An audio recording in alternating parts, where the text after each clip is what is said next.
Hey guys, my name is Bhavni and I scored 92 percentage in my class 10th and 91 out of 100 in science. So in this video, I am going to tell you how you can score good marks in science. अब सबसे पहले तो बात आते हैं कि हम strategy wise जाएंगे. Like I will tell you how you can score good marks in physics, chemistry and biology. But बहुत लोग ऐसा बोलेंगे वीडियोस में कि ओसवाल की बुक सॉल्व करो, क्वेश्चन पेपर्स लगाओ, ये वो.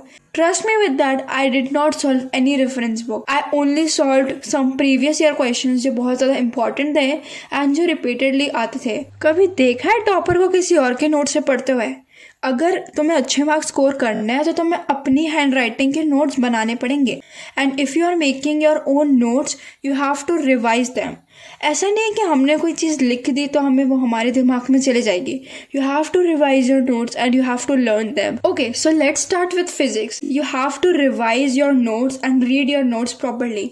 जो भी टॉपिक्स इंपॉर्टेंट होता है, जैसे कि फिजिक्स में लाइट चैप्टर में कॉनकेव मिरर का साइन कन्वेंशन ये रहेगा, कॉन्वेक्स मिरर का साइन कन्वेंशन ये रहेगा. These are the important topics जिससे क्वेश्चन हमारे न्यूमेरिकल्स में भी आता है, मतलब न्यूमेरिकल बेस्ड ही है.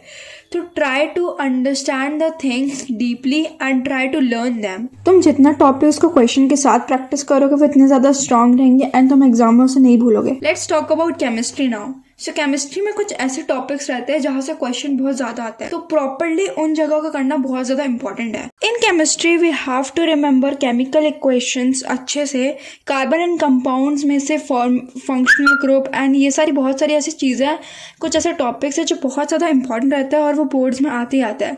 तो try to strengthen them and it is very important कि तुम उनके प्रीवियस ईयर क्वेश्चन सॉल्व करो. अनटिल अनलेस तुम उनके क्वेश्चन सॉल्व करोगे नहीं तो तुम्हें वो नहीं बनने वाले. In bio you only have to learn the notes and practise how to write the things.